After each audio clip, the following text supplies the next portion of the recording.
All right, today we're going to review transformers.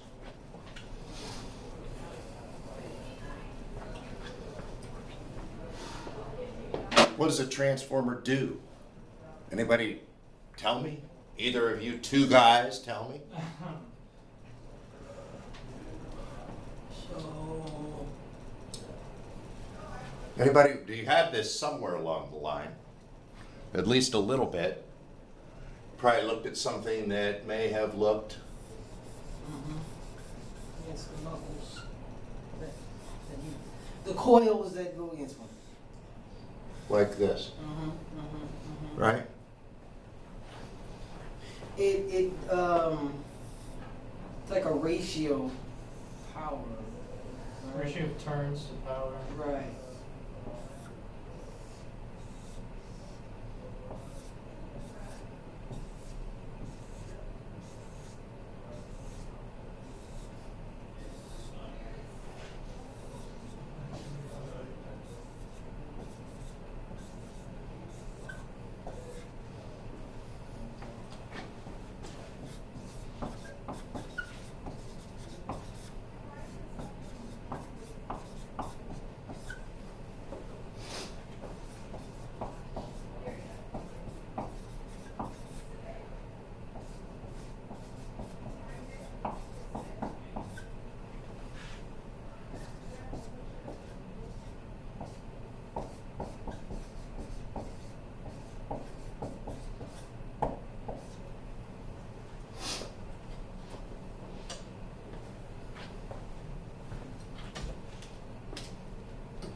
All right, so let's go ahead and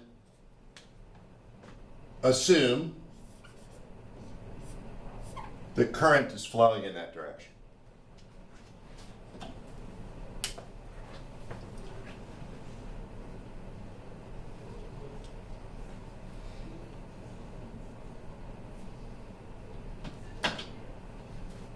If we take our hand, right hand, and we point our finger in the direction of the current, and we wrap our other three fingers around in the direction of the wrap, like so, goes this way. My thumb then points in the direction of the magnetic flux that flows through the core.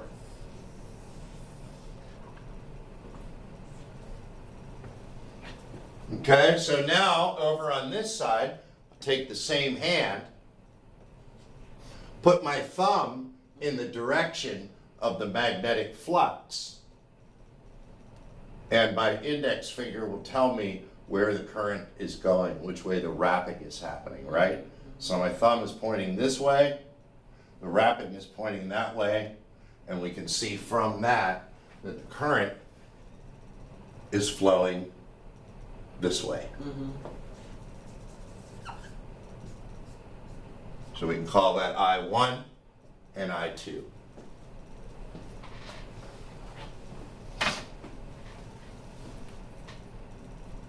That means that based on what you guys have told me, based on the current that you work with, negative, positive, negative, positive. If the wrapping is reversed, then you get a polarity swap. Correct.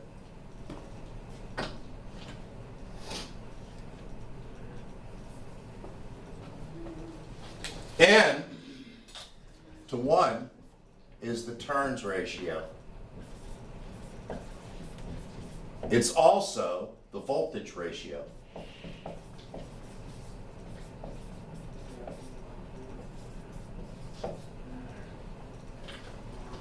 So if, for example, I have a 3-to-1 transformer, and I have 12 volts in here, how many volts will I have at my output? You'll have just a 3-1 So for every 3 volts here, I've got 1 volt here. here, right? So I have a third of 12 volts, right? Correct. 12 divided by 3 gives me 4 volts at my output.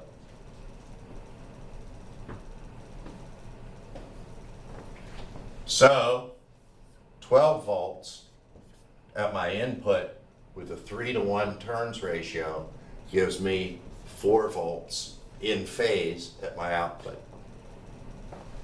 And it's in phase because of the direction that the wiring is wrapped.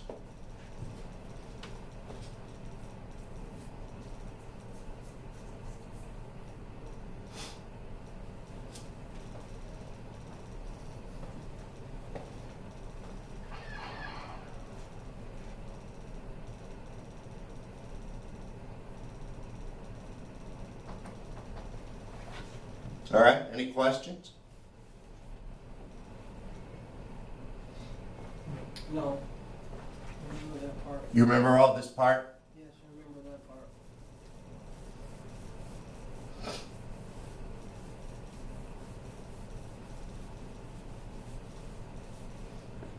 Now, the thing about transformers is, let's go ahead and really quickly just adjust this a little bit, and let's put a 1K ohm resistor in here.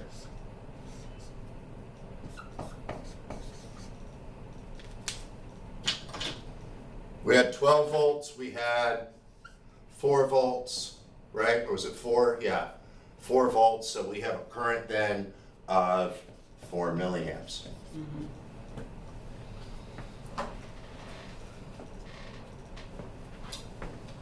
What's the current here?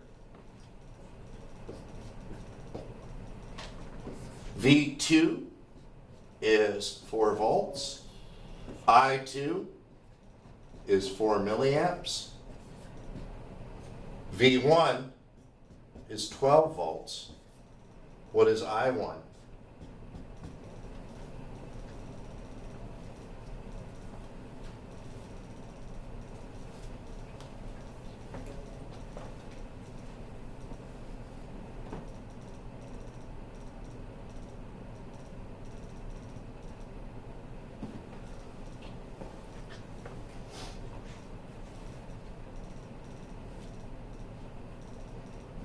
V1 times I1 has to equal V2 times I2 because of conservation.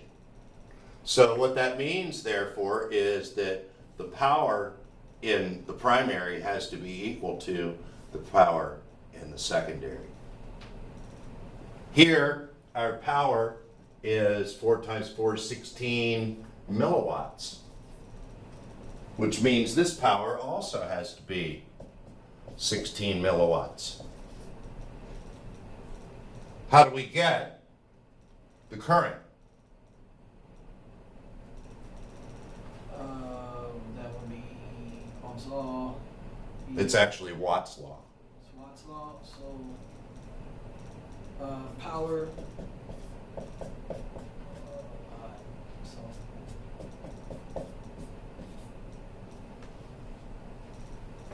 Watt's law. P equals V times I equals P. So 16 milliwatts divided by 12 volts.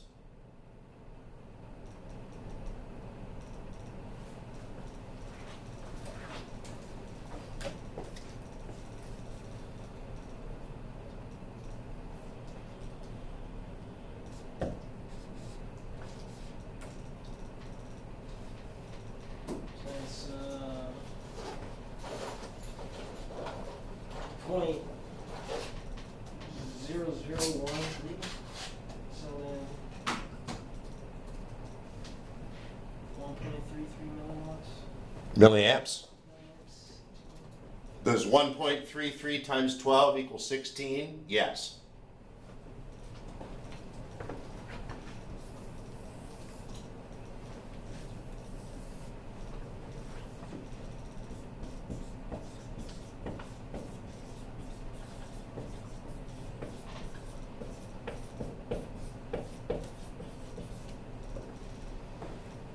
So it transforms power from one voltage and current to another voltage and current. Lower the voltage, increase the current. Lower the current, increase the voltage to get the power to be the same. That's what we mean when we talk about a transformer, is that we're changing the power profile. Normally, what we do use a transformer for, and what we are going to use it for, is to change the voltage. Okay? This particular transformer here, the voltage at the primary is greater than the voltage at the secondary. Therefore, it is a step down.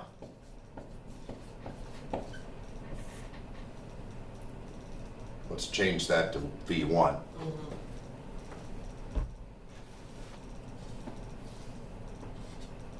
So this would be called a step-down transformer because it steps down the voltage. Never mind that it also steps up the current. We don't refer to that. We talk about the voltage. It steps down the voltage because normally that's what we use a transformer for. Why? Well, who comes out of the wall?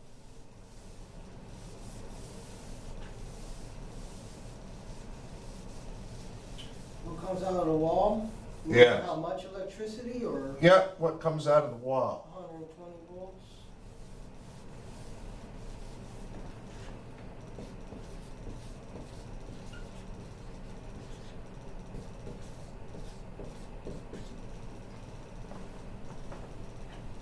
Roughly 180 volts peak. Okay. This requires 5 volts to charge.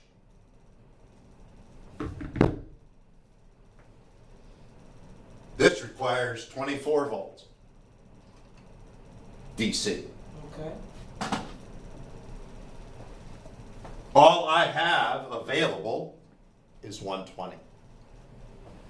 So how do I get to 24 volts? You're gonna step down.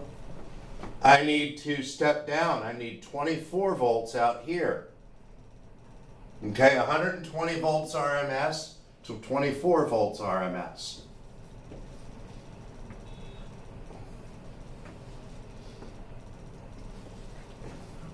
What's 120 divided by 24?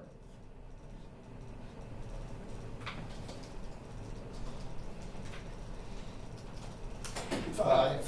5? 5 volts. 5-to-1 ratio. So I need a 5-to-1 ratio. Remember, the turns ratio is the same as the voltage ratio. So if I have 120 volts RMS, 24 volts RMS, I need a 5-to-1 turns ratio to get me there.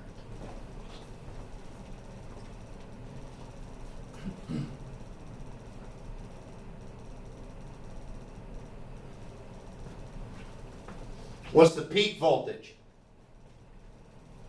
It's 180 divided by 24. 7.5. Can't be. The peak has to be greater than RMS.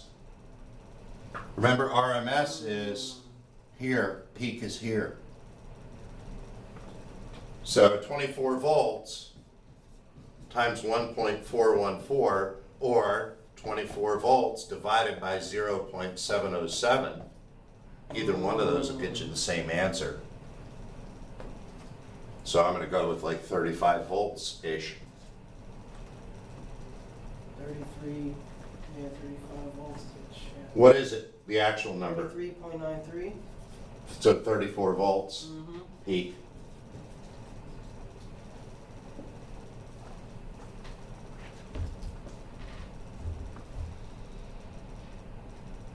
So we can use a transformer to adjust our voltage and get it close to the voltage that we actually need.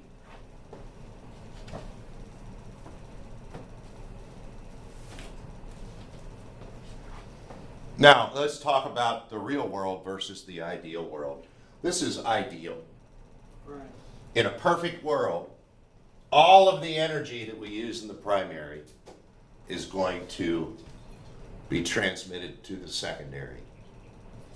But every transformer I've ever seen, and there are several to choose from out there, has fins on it to dissipate heat. And what does that mean?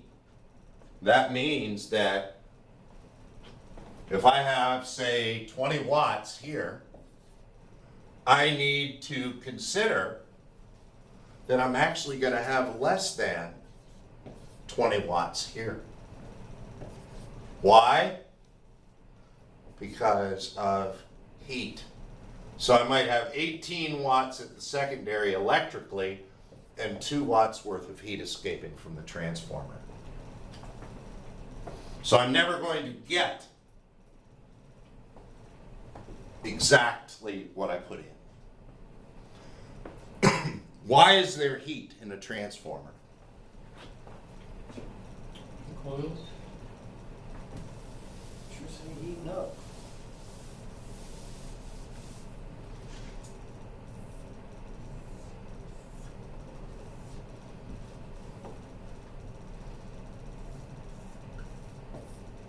I'll just put a couple of loops around. Remember what we said? We said that you could use your thumb to figure out which way the flux flows. And we kind of drew this.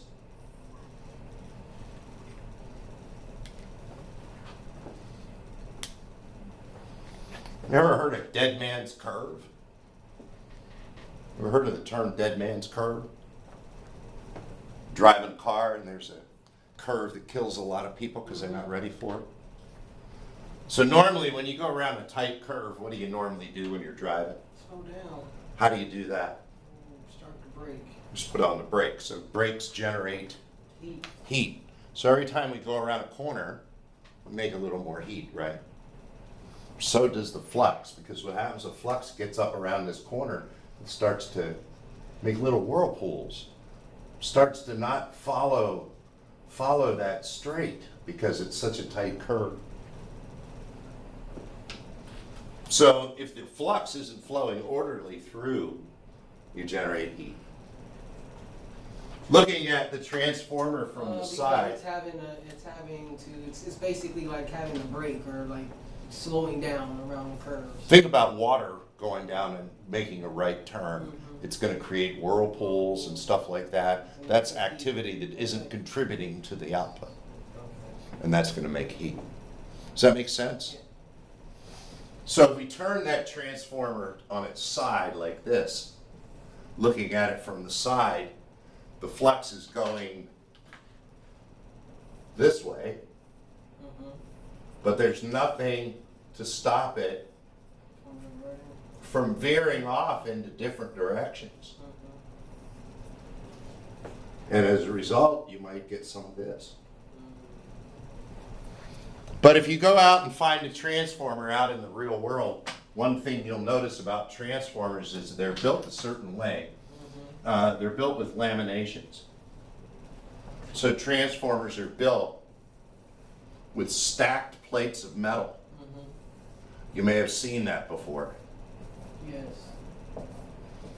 And what those stacked plates of metal do is they create traffic lanes for the flux. Okay. So all the flux flows in the same direction because it can't cross these little borders. Gotcha. So all of the flux flows in the same direction, just like having lanes on an interstate. Gotcha. If you don't have lanes, you got people all over the place, right? Making collisions with each other, and every time you have a collision, you have friction, it generates heat. So, it's one thing that helps you get through all this is kind of recognizing that big physics and little physics all work the same. So when we start talking about electrons and stuff flowing through materials or flux, it follows the same physical rules that cars follow on a freeway. right? Same with data. You start talking about digital data. Moving digital data in parallel lines moves it quicker. That's why we have multiple lane freeways, is because when we have more than one route in the same direction, it makes it more efficient that way. So the smaller and tighter the laminations are, the better off you are. The smaller the lanes are, the less chance there is for deviation, because every time there's a deviation from straight, it generates a little bit of heat.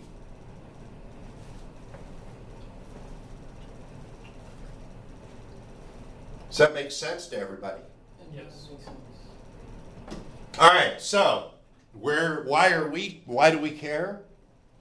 Well, because what we're going to come up with, and we'll start talking about this next, probably not today, but we're going to take this 120 volts, 180 volts peak, and we're going to use this to get us close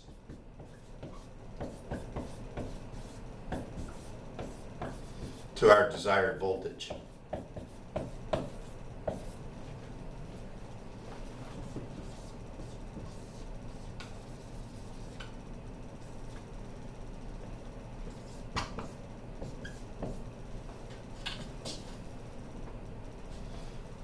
So if I can take 180 volts peak and turn it into 10 volts peak,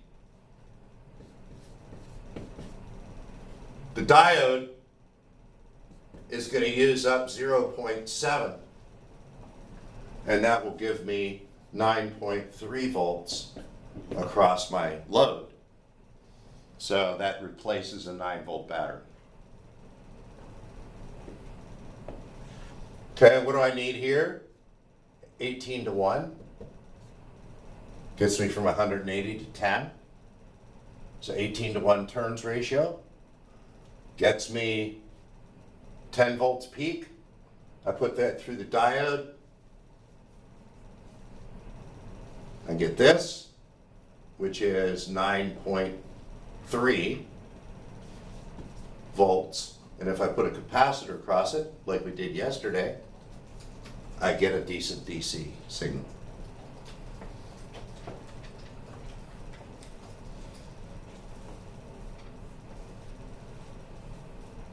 You checking my math? No, I'm. Please just- do. I always like I'm people to check my math. Okay. Okay. Because I do this, I always do this in my head, and I'm not always right.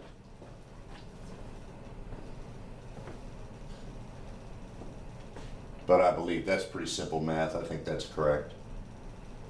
So we use the transformer to get from this constant 120 volts that we have in the wall down to just above what we need. We put a little bit above to account for the diode drop, the tax of 0.7 across the diode, and that gives us a respectable 9.3 across the resistor.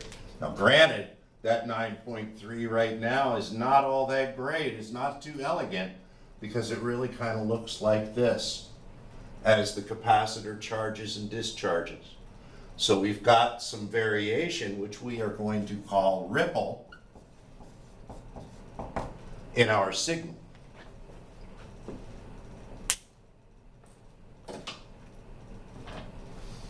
Some devices are more sensitive to ripple than others.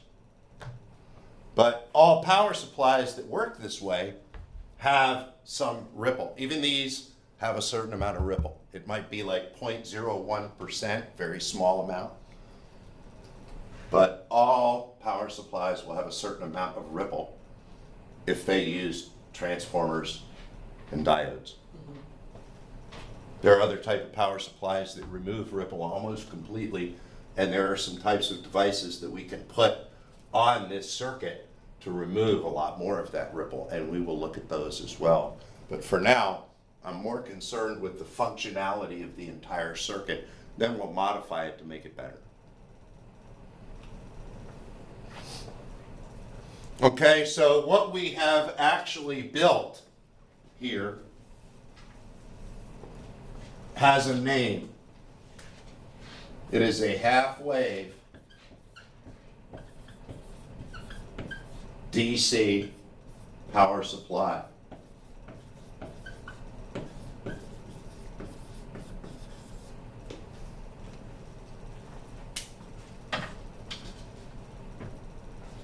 So there are probably some questions in your review questions that pertain to this. So you might want to check those out. I'm sure there's something about half-wave power supplies on the final interview question list. And a ripple? What's that? And what's a ripple? Ripple is the variation in the power supply that comes from the charging and discharging of that cap. Okay. So remember we had this picture look like this, which is really the capacitor charging. And discharging? Charge, discharge, charge, discharge. So it keeps getting propped up a little bit. Every time it starts to fall, it gets pumped back up again. Every 16.6 milliseconds, 60 hertz, right? So every 16.6 or 17 milliseconds, that capacitor is getting recharged. And then it starts to lose its value. It's like filling up a leaky bucket. If you fill it up often enough, it will never run out, right? Everything leaks, doesn't it? Hi, what's going on? So we got you the table yesterday, but you need a screen over here? Yeah, I think I have to ask Kudus. I think he wanted to get a whiteboard in there. Whiteboard or screen? I'm not sure. I know I'd like to have a whiteboard, but I don't know what he wants. So where is he? Do you know? He might be over on the other side. Maybe there. Is he in this room? Someone is in here. He's probably in there. Is there a class? Yeah, he's probably in there, but you can interrupt him, I'm sure. It's, Okay, thank you. we need to get this all straightened out. Okay, so the capacitor charges and discharges and charges and discharges. Discharges through the resistor.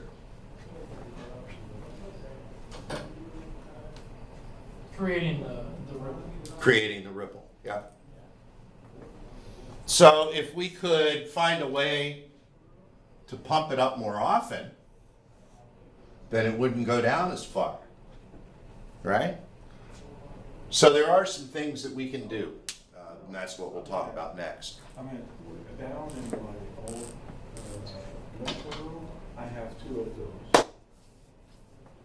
There is the smaller, a little bit smaller than Okay, that's it for today, guys. I don't want to go any further. We'll actually analyze these supplies and look at some other options on how to construct these to reduce the ripple and make them more efficient. But I want to make sure that everyone understands the basic functionality of this half-wave DC power supply. Quantum, is there anything that we've gone through that doesn't make sense to you at this point, or that you would like me to redo right now? And same question for you.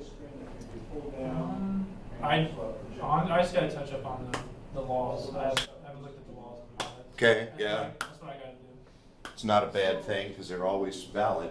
Just to go back, I'm trying to, I guess, kind of redefine out what the half-wave DC power supply will do. It's going to, so my transformer, just kind of running back from the beginning, my transformer is going to the ratio of voltage per side. I don't know what to call it, side.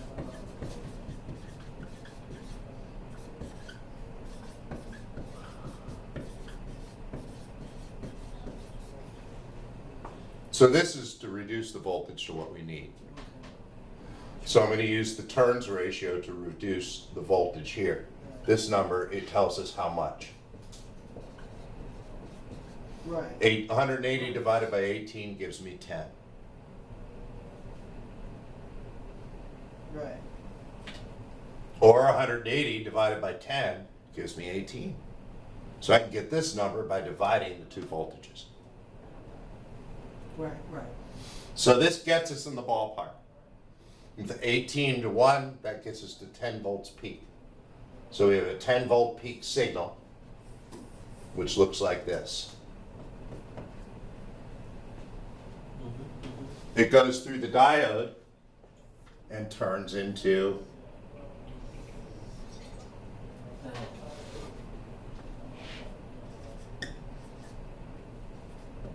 9.3, and this part is gone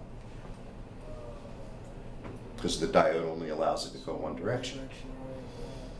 Right? So we've got this 9.3 volts. Then we put the capacitor here. The capacitor charges on the positive and maintains that voltage until it's charged again, so that you don't end up, so that you end up with, right, which is DC. Right? If I put another capacitor here, and smooth it out more. So if I can put an unlimited amount of capacitors there, I can get rid of the ripple, but then again, it becomes bigger. More real estate, more loss, more heat. So there's always going to be a trade-off. So the reason we call it a half wave is because we're only using half of the waveform. The next one that we look at will use both parts of the waveform. And we'll call that one a full wave. Okay, this is really the ultimate cheap and dirty power supply. It takes one transformer, one diode, one capacitor, and you can get a pretty decent DC output. If you need a better, more regular DC output, you need to spend more money and make a better circuit, and that's where we'll go next. That'll be tomorrow.